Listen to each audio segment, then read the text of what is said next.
온라인 연예 전문 뉴스 채널 견예뉴스TV입니다. 충격과 경악을 금할 수 없는 사건이 벌어졌습니다. 아나운서 유영재가 선우은숙 씨의 친언니를 성추행한 혐의로 즉시 구속되었습니다. 법원은 그동안의 수사 결과를 토대로 이 같은 결정을 내렸는데요. 그동안 드러나지 않았던 유영재의 행동들이 하나둘씩 밝혀지면서 많은 사람들을 놀라게 했습니다. 하지만 유영재는 나는 억울하다며 강력하게 반박하고 있습니다. 그가 주장하는 억울함의 이유는 무엇일까요? 유영재가 결국 선우은숙의 친언니를 성추행 혐의가 인정되어서 즉시 구속이 되었는데요. 어떻게 된 일인지 자세히 알아볼 테니 끝까지 시청해주세요.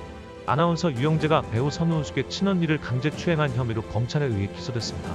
이번 사건은 선우은숙과 유영재의 이혼 배경이었던 혼인 취소 소송과 맞물려 큰 관심을 받고 있으며 사건의 전말이 구체적으로 밝혀지면서 논란이 확산되고 있습니다. 유영재는 선우은숙의 친언니를 강제 추행한 혐의로 기소되었고 검찰은 성폭력 혐의를 인정해 수원지방검찰청 성남지청을 통해 유영재를 기소했어요. 노종원 변호사는 피해자 측의 입장을 밝히며 피해자와 그 가족들을 향한 악의적인 비방이나 허위사실 유포를 자제해달라고 요청했고 만약 비방글이 계속된다면 법적 조치에 나설 것임을 분명히 했습니다. 선우은숙의 친언니는 경찰 조사에서 유영재가 2023년부터 총 5차례에 걸쳐 부적절한 신체 접촉을 시도했다고 진술했으며 이에 대한 녹취록과 함께 공황장애 진단서를 증거로 제출했습니다. 특히 선우은숙의 친언니는 유영재의 행위가 단순한 신체 접촉을 넘어서 성폭행 직전까지 이르렀다고 밝혀 충격을 주었죠.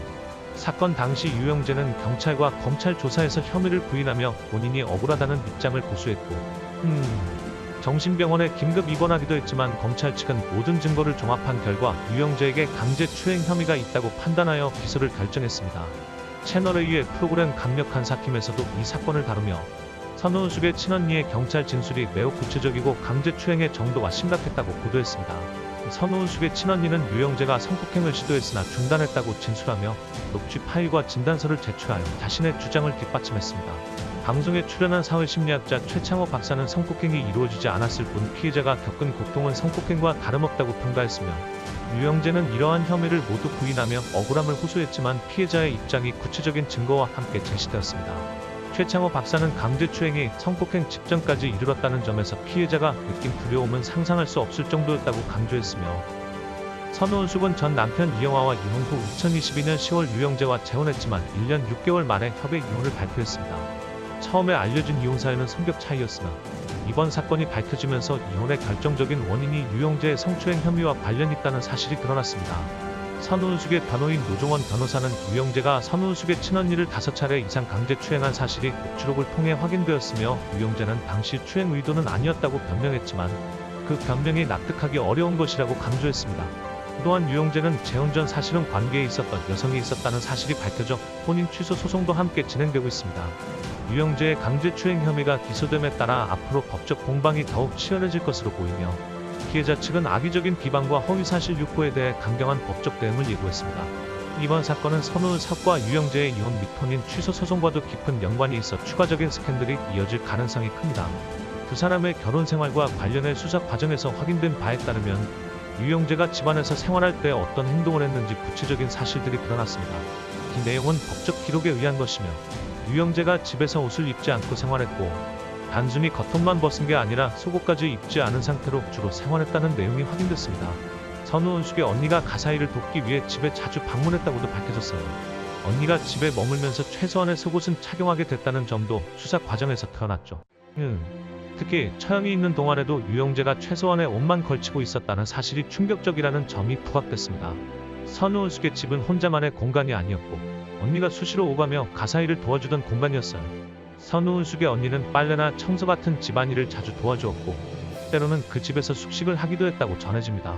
하지만 그 와중에도 유영재는 선우은숙이 자리를 비운 상황을 이용해 여러 차례 강제추행을 시도했다는 사실이 수사 과정에서 구체적으로 밝혀졌습니다. 피해자의 요청에 의해 구체적인 행태는 공개되지 않았지만요. 이와 같은 내용은 사건 수사 중에 드러난 사실들이며 선우은숙 측 변호인은 이러한 주장이 사적 영역에 관련된 부분임을 강조했어요. 강제추행에 대한 사실관계를 확인하는 데 중점을 두고 있다고 했죠. 유영재는 혼인 후에도 선우은숙에게 따뜻한 위로는커녕 집을 나가 새벽에 들어오고 정작 자신이 아플 때 보호해준다고 했으면서도 그 약속을 지키지 않았다고 합니다. 또 선우은숙의 언니에게까지 몹쓸 짓을 저질렀다는 사실이 드러났는데 이 때문에 선우은숙이 큰 충격을 받고 이혼을 결심하게 된 배경이 바로 그 사건이었다고 합니다. 언니분은 처음에 부끄럽고 두려워서 말을 못했고 선우은숙이 이혼을 한다고 하니 어렵게 입을 열었다고 합니다. 유영재가 저지른 일은 단순한 실수가 아니었고 도저히 입에 담기 어려울 정도의 행동을 했다는 겁니다. 그가 이런 짓을 저지르고도 외로워 보였다고 변명했다니 이건 변명으로도 통하지 않을 말이라며 더욱더 충격을 주고 있습니다. 선우은숙의 언니는 유영재가 이런 일을 저지르고도 외로워 보여서 그랬다는 말을 듣고 얼마나 큰 배신감을 느꼈을지 상상할 수 없고 언니분은 유영재의 라디오 프로그램을 지지해주고 정신적인 버팀목 역할을 했는데 그런 언니에게 몹쓸 짓을 하고도 그런 말을 했다는 것이 믿기 힘들죠. 선우은숙은 그런 충격적인 사실을 듣고 제주도로 가서 잠시 혼자만의 시간을 가지며 이혼을 결심하게 된 것으로 보입니다. 이 사건 이후 유영재는 병원에 입원해 심신미약을 주장하며 형을 면제받으려고 하고 있지만 선우은숙 측의 변호사는 그 주장이 통할 가능성은 희박하다고 이야기하고 있습니다. 사실 선우은숙의 언니가 경찰에 출석해 피해자 조사를 받았을 때도 그 증거가 너무나 명확해서 유영재가 현행범으로 구속될 정도였다고 합니다. 언니분은 유영재로부터 지난해부터 이어진 불미스러운 일에 대한 녹취 파일과 공황장애 진단서를 제출하면서 그동안의 고통을 상세히 진술했다고 하네요. 이런 상황에서 유영재가 단순한 변명으로 이 사태를 넘기려 했다는 것은 도저히 납득이 가지 않는 부분입니다. 게다가 유영재는 혼인신고 후에도 자신의 이상형이 선우은숙이 아니라 배우 손예진이라고 말하며 선우은숙에게 큰 상처를 준 바 있습니다. 선우은숙은 그 말을 듣고도 쿨하게 넘기려고 했지만 사실은 마음속으로 큰 충격을 받았겠지요.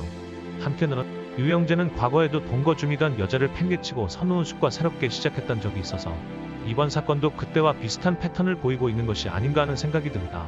결국 유영재의 행동은 단순한 실수로 넘어가기에는 너무나도 큰 상처를 남겼고 특히 선우은숙의 언니에게 저지른 일은 도저히 용서받을 수 없는 일이었습니다. 선우은숙은 이번 사건으로 인해 큰 충격을 받았고 심리적으로도 상당히 힘들었을 것으로 보입니다. 하지만 그녀는 그동안의 아픔을 딛고 이혼을 결심하게 되었으며 이제는 새로운 출발을 준비하고 있습니다.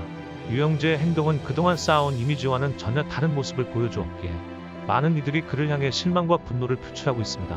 유영재는 과거에도 술을 즐기고 여러 차례 실수를 반복했던 적이 있지만 이번 사건은 그가 단순한 실수를 넘어 자신의 행동에 대한 반성조차 없이 무책임한 태도를 보였다는 점에서 더욱 문제가 되고 있습니다. 유영재는 기자들의 질문에 대해 정말 억울합니다. 저는 결코 그런 의도로 행동한 적이 없어요.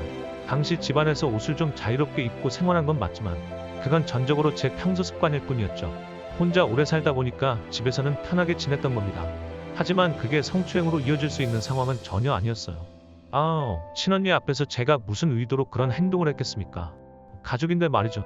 제 행동이 오해를 불러일으킬 수는 있었겠지만 추행 의도는 전혀 없었습니다. 저는 가족들과 좋은 관계를 유지하려고 했고 처음엔 성격 차이일 뿐이었어요. 그런데 이런 식으로 저를 몰아세우는 건 정말 부당합니다. 제가 일부러 피해자에게 고통을 주려 했다거나 성적인 의도로 접근했다는 건 사실이 아닙니다. 제 모든 행동은 단지 편안함을 추구한 것뿐이었어요. 정말 억울하고 제가 이런 혐의로 구속된다는 게 아직도 믿기지 않네요라며 혐의를 부인하며 억울함을 주장하고 있지만 법정에서의 진실 규명이 중요한 관건이 될 전망입니다. 이번 사건은 한국 사회에서 성폭력 문제에 대한 논의를 다시 한번 촉발시키며 피해자의 권리 보호와 법적 처벌의 중요성이 대두되고 있습니다.